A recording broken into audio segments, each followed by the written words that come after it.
लेकिन भारतीय जनता पार्टी हार नहीं मानने वाली है और ना हार मानेगी। हम लगातार संघर्ष कर रहे हैं और आगे भी संघर्ष कर रहे हैं। आप सबको जानते हैं कि जिस प्रकार से प्रखंडों में भारतीय जनता पार्टी का प्रदर्शन हुआ है और जनता का जन समर्थन मिला है, इस बात का द्योतक है कि इस सरकार से हेमंत सोरेन की सरकार से राज्य की जनता निजात पाना चाहती है, निजात पाना चाहती है। 263 प्रखंडों में भारतीय जनता पार्टी के कार्यक्रम हुए और 2,73,000 लोग उसमें शामिल थे। इसी आंदोलन को हम आगे बढ़ाना की प्रक्रिया हम करें। अब हमारे जिले में भी कार्यक्रम कल से शुरू होगा और वो कार्यक्रम 25 तक चलने वाला है।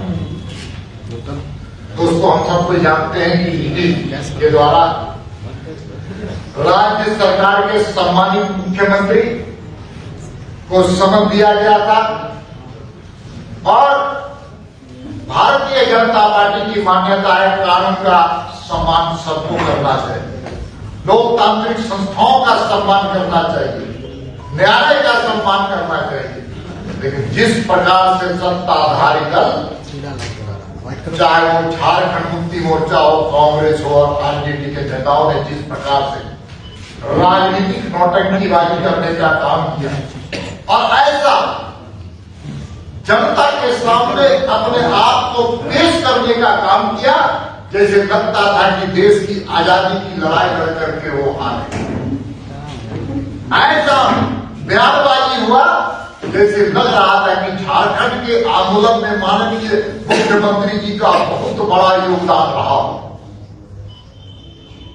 ऐसा महसूस हो रहा था जैसे वो भ्रष्टाचार के खिलाफ संघर्ष करके बयानबाजी कर रहे हैं। ऐसा महसूस हो रहा था कि राज्य की जनता को राहत दान देने का वो काम करके आए। अरे वो तो गए थे भ्रष्टाचार के आरोप में।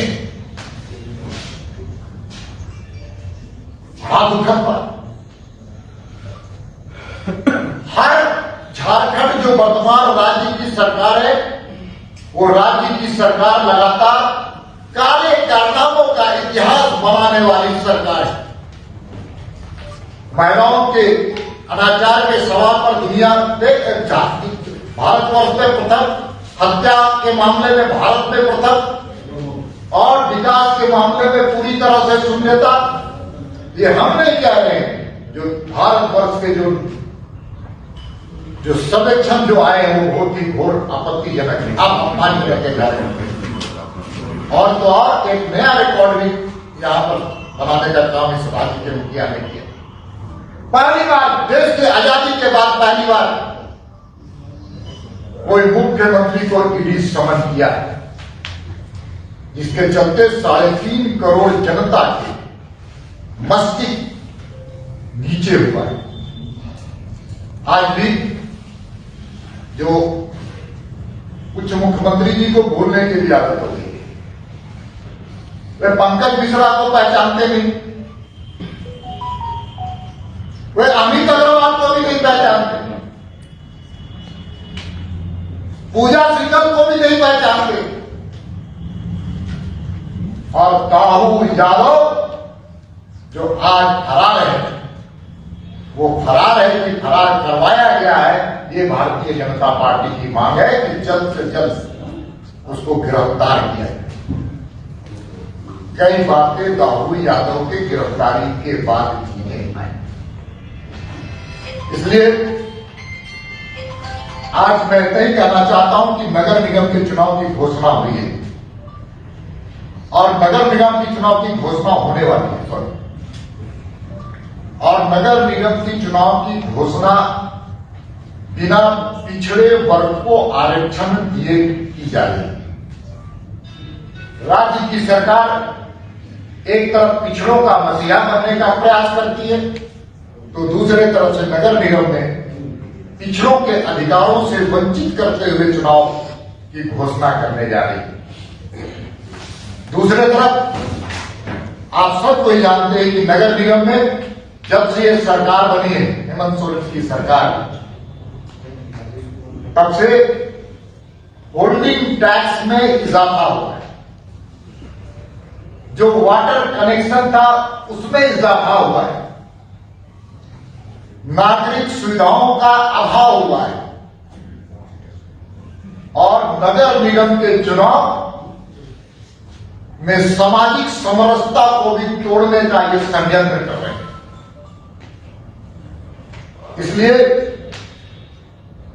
भारतीय जनता पार्टी की मांग है कि पिछड़ों का अधिकार को वंचित न करते हुए पिछड़ों के अधिकारों के साथ युक्त ये चुनाव हो।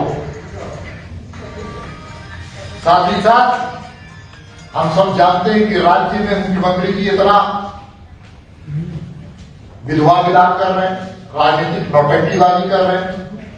थोड़ा इस राज्य की गवर्नेंस के बारे में भी वो थोड़ा विचार करें कि किस प्रकार से प्रधानमंत्री जी के द्वारा भेजे हुए नितांत आवश्यक लोगों के लिए गरीब कल्याण अन्न योजना में मात्र 12% लोगों को अक्टूबर में लाभ देने का काम किया है।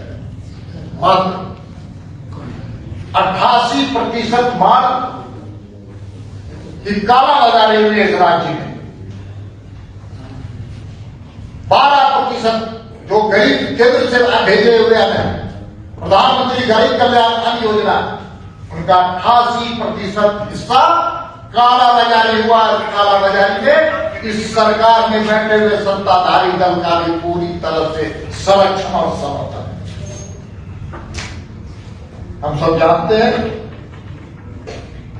कि प्रधानमंत्री आयुष्मान योजना पूरे भारतवर्ष में सबसे बेहतर और गरीबों के स्वास्थ्य बेहतर करने के लिए योजना लाई गई, लेकिन यहां की सरकार ने इस योजना का नाम बदल देने का काम किया और मुख्यमंत्री आयुष्मान योजना बदल करके मुख्यमंत्री आयुष्मान योजना करने का काम किया है। और जब से इस योजना का नाम बदला है, तब से राज्य की सरकार अपने हिस्से की राशि हॉस्पिटल में नहीं देने के कारण गरीबों का इलाज नहीं हो पा रहा है। इसके दोषी कौन है, ये मुख्यमंत्री बताना चाहिए। हम इसी प्रकार का कह सकते हैं कि बिजली की हालत पूरे प्रदेश में पूरी तरह से चरमराई हुई है। झारखंड की राजधानी रांची में मात्र 12 घंटे तक बिजली मिल पा रही है। पारागोड़ा, साहेबगंज, राजमहल, संथाल परगना के कई हिस्से पर आज भी बिजली मात्र 2 से 3 घंटे मिल रही है। इसलिए मुख्यमंत्री जी, आप जो राजनीतिक नौटंकी कर रहे हैं, उससे बेहतर है कि आप जनता के हितों का ध्यान रखते हुए बिजली कैसे बेहतर हो, अनाज कैसे पहुंचे, आयुष्मान योजना कैसे ठीक हो, इस पर विचार करना चाहिए। उसी प्रकार से रिम्स के बारे में आप सब जानते हैं, सबसे अच्छा मॉडल हॉस्पिटल बनाने की कल्पना हमारी रही है। आरएमसीएस से रिम्स करने की योजना इसी तरह थी। 400 करोड़ रुपया उसमें खर्च होता है। आज क्या स्थिति, आज कोई कितनी आ रही है। और यहां पर जो स्वास्थ्य मंत्री है क्या कर रहे हैं, मुख्यमंत्री जी क्या कर रहे हैं, हेल्थ सेक्रेटरी क्या कर रहे हैं, ये पूरी तरह से पूरे राज्य में चरमराई हुई व्यवस्था है। हम सबको जानते हैं कि बिजली के अभाव में भी धनबाद में एक पेशेंट को टॉर्च से उसकी सर्जरी हुई। इस तरह से हम देखते हैं कि पूरी तरह से आदिवासी और पिछड़े समाज की और दलित समाज की चिंता व्यक्त करने वाली सरकार वास्तविकता में इसके अलग है। जो गरीबों को, गरीब छात्रों के लिए कल्याण विभाग के द्वारा आदिवासी और दलित समाज के लिए जो पोर्टल के माध्यम से जो उनको राशि मिलती थी, जिसको उन पोर्टल में छात्रों को, पोर्टल के माध्यम से छात्रों को कल्याण विभाग के द्वारा छात्रवृत्ति मिलती थी। छात्रवृत्ति आज लाखों छात्रों को नहीं मिल पा रही है, क्योंकि पोर्टल खुल नहीं पा रहा है। गरीब छात्र आज परेशान है। दलित समाज, आदिवासी समाज के बच्चों को जो छात्रवृत्ति मिलती है, वो छात्रवृत्ति नहीं मिल पा रही और जिसके कारण लाखों बच्चों के भविष्य के साथ ये राज्य की सरकार खिलवाड़ कर रही है। मुझे याद है कि जब भारतीय जनता पार्टी की पहली सरकार बनी थी 2000 में, तो बच्चों के स्कूल में जो ड्रॉप आउट होता था उसको खत्म करने के लिए, कम करने के लिए बच्चियों को साइकिल देने की योजना, लेकिन दुर्भाग्य से ये राज्य की सरकार, वर्तमान राज्य की सरकार जो बच्चियों के लिए साइकिल देने की जो योजना थी उसको भी आज खटाई में पड़ी हुई है, जिसके कारण बच्चे होने और तो और इस पूरी तरह से हमारा राज्य में आज भ्रष्टाचार और कानून व्यवस्था और तुष्टीकरण की राजनीति पूरी तरह से, इसलिए भारतीय जनता पार्टी ने तय किया है कि सभी जिलों में एक जीवन धारदार और एक संख्यात्मक दृष्टिकोण से अच्छा और बेहतर प्रदर्शन हम सभी जिलों में करने वाले हैं और रांची से कल इसका हम लोग शुभारंभ करेंगे, जो 25 तारीख को दुमका में समाप्त होगा। इसलिए हमारी ओर से 3 बात कहनी थी। एक बात और मैं आपको कहना चाहता हूं, लगातार राज्य की सरकार भारतीय जनता पार्टी पर आरोप लगाती है कि राज्य को अस्थिर करने का प्रयास किया जा रहा है। मैं उनको केवल स्मरण कराना चाहता हूं कि जो उनके बगल में कांग्रेस नाम की जो राजनीतिक संगठन जो उनका सहयोगी बना है, देश के 1952 से लेकर के 2014 तक 91 बार धारा 356 का प्रयोग करते हुए राष्ट्रपति शासन लगाते हुए 91 बार राज्य में राष्ट्रपति शासन लगाने का काम किया है। मुझे याद है कि जब राम जन्मभूमि का आंदोलन चल रहा था और उस वक्त भगवान श्री राम के नाम पर राम मंदिर के बारे में जब आंदोलन चल रहा था, तो उस वक्त भी भारतीय जनता पार्टी के 4 राज्यों को अपदस्थ करने का काम कांग्रेस के लोगों ने किया। इसलिए अस्थिर करने वाले के साथ बैठ करके भारतीय जनता पार्टी पर आरोप मत लगाइए। और आपके पिताजी माननीय शिबू सोरेन जी को कई बार जेल भेजने वाली कांग्रेस आज उनके साथ बैठ करके आप राजनीति सत्ता की रोटी सेक रहे हैं, लेकिन इतिहास को भी झांकने का काम कीजिएगा, तब पता चलेगा कि भारतीय जनता पार्टी लोकतंत्र पर विश्वास करने वाली पार्टी है, कांग्रेस जैसी पार्टी नहीं, जिन्होंने देश में 1975 में आपातकाल लगा करके लोकतंत्र को खत्म करने का काम किया था। इसलिए इस प्रकार जो आप आरोप लगाते हैं झारखंड की सरकार, उससे आहत है। बहुत बहुत धन्यवाद मेरी ओर से इतनी बात। अच्छा, आपने जो कहा कि पहले मुख्यमंत्री हैं, गुजरात में एसआईटी का गठन हुआ था, प्रधानमंत्री भी पहले सामना कर सकते, तो इस तरह की जो एजेंसियां हैं उनसे तो सामना करना पड़ता है। अभी आरोप तो सीधे नहीं आपने कहा है एक ईडी आर्थिक अपराध की जांच करने वाली भारत की प्राइम एजेंसी एसआईटी गठित हुई थी मोदी जी पर, वह दूसरे मामले पर हुआ। आर्थिक अपराध कभी भी अपराधी या आर्थिक पूछताछ इसको करने का काम मोदी जी ने कभी किसी एसआईटी ने नहीं किया। तो हत्या का मामला नहीं, थोड़ा दंगा नहीं, हत्या नहीं, उसको कॉमनल बहुत वायलेंस के सवाल दंगा नहीं, हत्या अलग ही है, कॉमनल वायलेंस अलग ही। ये मुद्रा में 10 कैंसर के पानी से 4 लोगों की मौत हुई है। धनबाद से कई लोग घायल भी हैं। किसी की भी हत्या होना, किसी को गोली से लगकर उसकी मौत होना, उसको हम अच्छा और बेहतर नहीं मानते हैं। लेकिन सच ये है कि पूरे प्रकरण की जांच होनी चाहिए और कोयला चोरी पर रोक लगनी चाहिए। सर ये जेडीयू का एक नारा है खेड़ोगे तो छोड़ेंगे।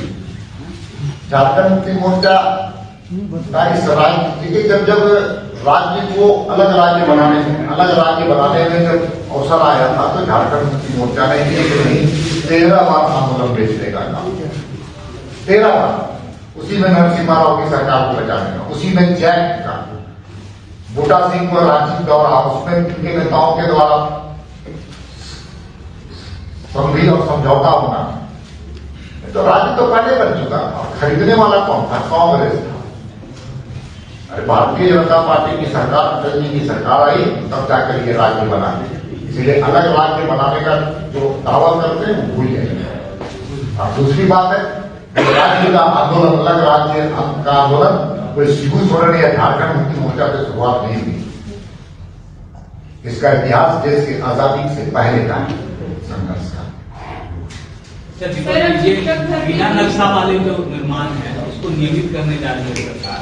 ये पुरानी मांग आपकी भी रही है, जो आपकी सरकार के जो सिंह लगातार ये बोलते थे वो तो आप इसका वेलकम कर रहे हैं? आपको इसमें लग रहा है कि इसमें भी कुछ गड़बड़ है? नहीं, मैं इसे सिर्फ मैं घोषणा मानता हूं, क्योंकि अगर इसको करना ही था राज्य की सरकार को तो प्रस्ताव ला करके जो विधानसभा अभी हाल में हुआ है विशेष सत्र जिसको कहते हैं, उस सत्र में विधानसभा में इनको प्रस्ताव पारित करवाना है। ये तो घोषणा करने वाली सरकार है, सिर्फ घोषणा करके और उन घोषणाओं को अमल नहीं करना, ये राज्य की सरकार की फिक्र है। सर, जो शिक्षक की भर्तियां होगी 1932 नियोजन नीति के तहत ही होगी, ऐसा जगन्नाथ महतो का कहना है। अब तो बॉल उनके पाले में है। वो सरकार नियुक्ति करेगी 1932 पर, तो चाईबासा के जो लोग हैं, अन्य जिले के जो लोग हैं जो 1932 के बाद जहां सर्वे हुआ है, वहां के लोग तो बेरोजगार हो जाएंगे, वहां के लोग एलिजिबल भी।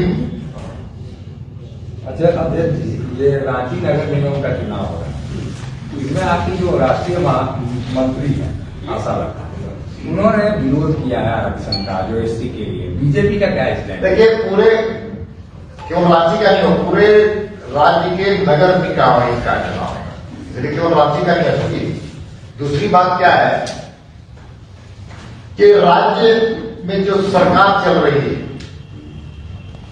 वे बांटो और राज करो, समाज को बांटो और राज करो, इस आधार पर राजनीति की जा रही है, जो दुर्भाग्यपूर्ण है। नहीं तो इसमें क्या आपकी जो हम तो कह रहे हैं कि सरकार विरोध कर रही है, राज्य की सरकार समाज को बांटो और राज करो का जो नीति है उसका विरोध कर रहे हैं। ये तो रोस्टर है ना, रोस्टर है तो ऑटोमेटिक कभी जनरल भी होगा, तो इसमें विरोध एससी के लोग आएंगे सामने। मैं बार बार कह रहा हूं कि सरकार की नीति जो है वो गलत है। सरकार को बांट करके ये सहमति पर होनी चाहिए, सहमति हो जाती सभी समाज को बैठा